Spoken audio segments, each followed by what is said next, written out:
Deputy CM Pawan Kalyan కు భద్రతను పెంచుతున్నారు. పవన్ కళ్యాణ్ కు Y+ సెక్యూరిటీ కల్పిస్తూ ప్రభుత్వం నిర్ణయం తీసుకుంది. ఎస్కార్ట్ తో పాటు బుల్లెట్ ప్రూఫ్ వాహనాన్ని ఏర్పాటు చేస్తున్నారు. బాధ్యతలు స్వీకరించిన తర్వాత బుల్లెట్ ప్రూఫ్ వాహనాన్ని పవన్ కళ్యాణ్ వినియోగించనున్నారు.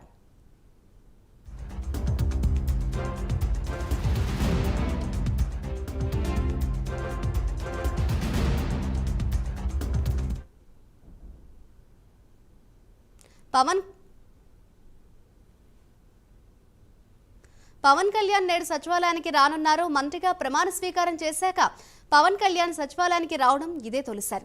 సచివాలయంలోని 2వ బ్లాక్లో సిద్ధమవుతున్న తన ఛాంబర్ను పరిశీలించనున్నారు. ఈ సందర్భంగా సీఎం చంద్రబాబును పవన్ కళ్యాణ్ మర్యాదపూర్వకంగా కలుసుకోనున్నారు. పవన్ కళ్యాణ్ రాక నేపథ్యంలో రాజధాని రైతులు పెద్ద ఎత్తున స్వాగతం పలికేందుకు సిద్ధమవుతున్నారు. కాసేపట్లో పవన్ కళ్యాణ్ గన్నవరం ఎయిర్పోర్ట్కు చేరుకోనున్నారు.